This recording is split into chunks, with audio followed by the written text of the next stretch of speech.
नमस्कार दोस्तों। हर्ष academic online class में आप सभी का फिर से स्वागत है। पिछले वीडियो में हम लोग मनोविज्ञान के विकास क्रम के बारे में हम लोगों ने पढ़ा। आज हम लोग स्टार्ट करेंगे नया टॉपिक जिसका नाम है बाल मनोविज्ञान। बाल मनोविज्ञान पढ़ने से पहले जब हम लोग मनोविज्ञान के विकास क्रम के बारे में पढ़ा था तो वहाँ पे एक निष्कर्ष निकल के आया कि आखिर मनोविज्ञान होता क्या है। तो आप लोगों ने पढ़ा कि मनोविज्ञान जो है, मनोविज्ञान जो है व्यवहार का विज्ञान है, व्यवहार के अध्ययन का विज्ञान है।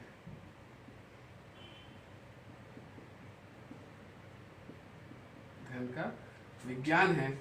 और देखिए व्यवहार कौन करता है? व्यवहार कौन करता है?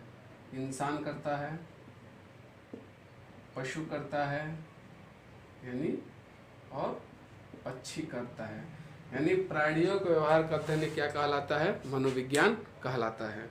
ठीक है दोस्तों, आगे हम लोग पढ़ते हैं बाल मनोविज्ञान।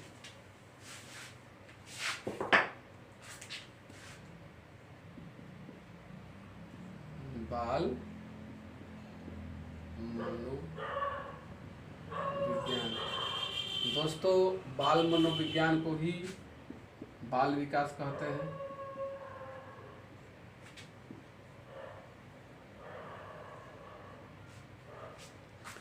जब बालकों के व्यवहार का अध्ययन शुरू हुआ तब क्या हुआ? बाल मनोविज्ञान आया। तो बाल मनोविज्ञान पढ़ने से पहले कुछ बाल मनोविज्ञान की जो बेसिक जानकारी है वो हम ले लेते हैं।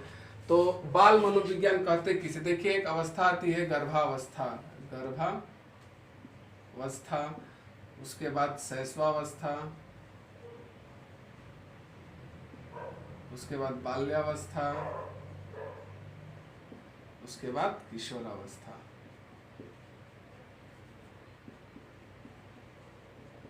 किशोरावस्था यानी 0 से लेकर के 18 वर्ष तक के बालकों का अध्ययन जिस विज्ञान के अंतर्गत करते हैं,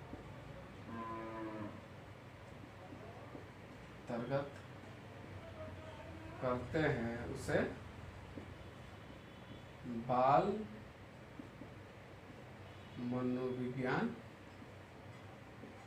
कहते हैं। यानी गर्भावस्था से लेकर के किशोरावस्था तक के बालकों का अध्ययन, जिस विज्ञान, बालकों के व्यवहार का अध्ययन जिस विज्ञान के अंतर्गत दोस्तों हम लोग करते हैं उसे क्या कहते हैं? बाल मनोविज्ञान। एक बात ध्यान दीजिएगा दोस्तों, बाल मनोविज्ञान अलग है और विकासात्मक मनोविज्ञान अलग है। विकासात्मक मनोविज्ञान में हम लोग गर्भावस्था से लेकर जब तक उसकी मृत्यु नहीं हो जाती यानी वृद्धावस्था तक के उसके व्यवहारों का अध्ययन करते हैं।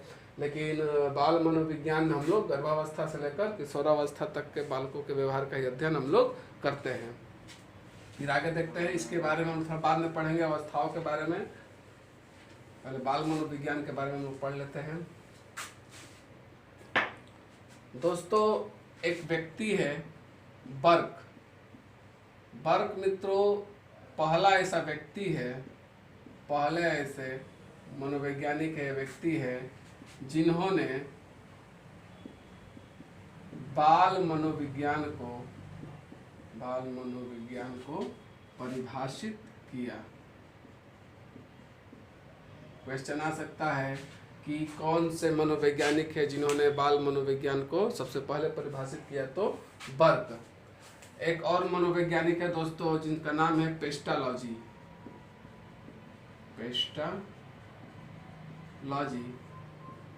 दोस्तों, पेस्टालॉजी अलग है, पंपोलॉजी अलग है। पंपोलॉजी जो थे वो मन मस्तिष्क का विज्ञान लेकर आए थे, लेकिन ये पेस्टालॉजी है। पेस्टालॉजी दोस्तों वो व्यक्ति है जिन्होंने बाल मनोविज्ञान में पहली बार वैज्ञानिक अध्ययन किया। बाल मनोविज्ञान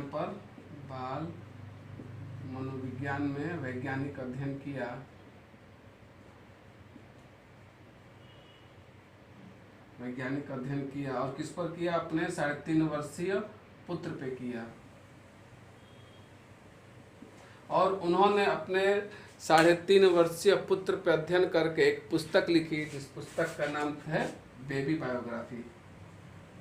बेबी बायोग्राफी। और ये बेबी बायोग्राफी संबंधित किससे है? बाल मनोविज्ञान से। यानी पेस्टोलॉजी वो पहले व्यक्ति है जिन्होंने बाल मनोविज्ञान पे पहली बार वैज्ञानिक अध्ययन किया। उन्होंने अध्ययन अपने 3-3.5 वर्षीय पुत्र पे किया और उन्होंने अपने पुत्र पे अध्ययन कर कर एक पुस्तक लिखी, जिस पुस्तक का नाम है बेबी बायोग्राफी। उसके बाद दोस्तों एक और व्यक्ति आते हैं जिनका नाम है स्टेनली हॉल। क्या नाम है दोस्तों?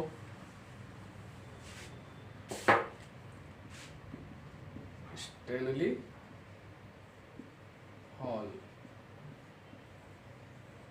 मित्रों, स्टेनली हॉल वो है जिन्होंने विकास की संपूर्ण अवस्थाओं का प्रश्नावली का निर्माण किया था। उन्होंने अध्ययन के लिए प्रश्नावली का निर्माण किया, इसलिए इन्हें बाल मनोविज्ञान का जनक कहा जाता है। बाल मनोविज्ञान का जनक कहा जाता है। ठीक है दोस्तों, यहाँ तक आप लोग को समझ में आ गया कि बर्क वो पहले मनोवैज्ञानिक थे जिन्होंने बाल मनोविज्ञान को सबसे पहले परिभाषित किया। पेस्टोलॉजी वो व्यक्ति है, वैसे वो मनोवैज्ञानिक है जिन्होंने पहली बार बाल मनोविज्ञान में वैज्ञानिक अध्ययन किया, और वो वैज्ञानिक अध्ययन अपने 3.5 वर्षीय पुत्र पे किया। और अपने 3.5 वर्षीय पुत्र पर उन्होंने एक वैज्ञानिक अध्ययन करने के बाद एक पुस्तक लिखी जिसका नाम था बेबी बायोग्राफी। और जो बेबी बायोग्राफी पुस्तक थी वो किस पे आधारित थी? बाल मनोविज्ञान पे आधारित थी। उसके बाद एक और व्यक्ति आते हैं स्टेनली हॉल, जिन्होंने विकास की संपूर्ण अवस्थाओं के लिए एक प्रश्नावली का निर्माण किया, जिसके वजह से उन्हें बाल मनोविज्ञान का जनक कहा जाता है। ये था दोस्तों बाल मनोविज्ञान के बारे में बेसिक जानकारी। अब हम थोड़ा आगे पढ़ते हैं।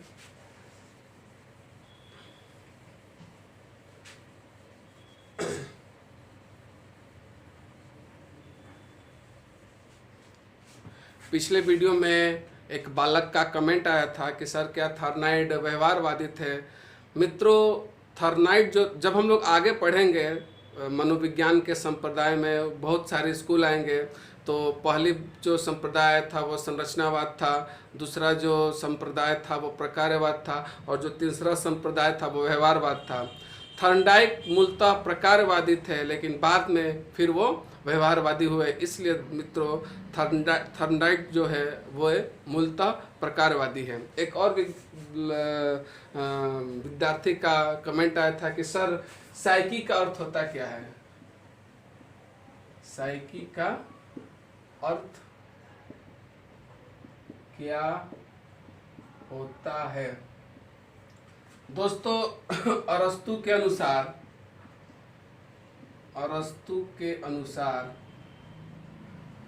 साइकी का अर्थ आत्मा होता है, और पंपोनाजी के अनुसार मन होता है। तो जब कभी ऐसा प्रश्न आए कि साइकी का अर्थ क्या होता है और ऑप्शन में दे आत्मा,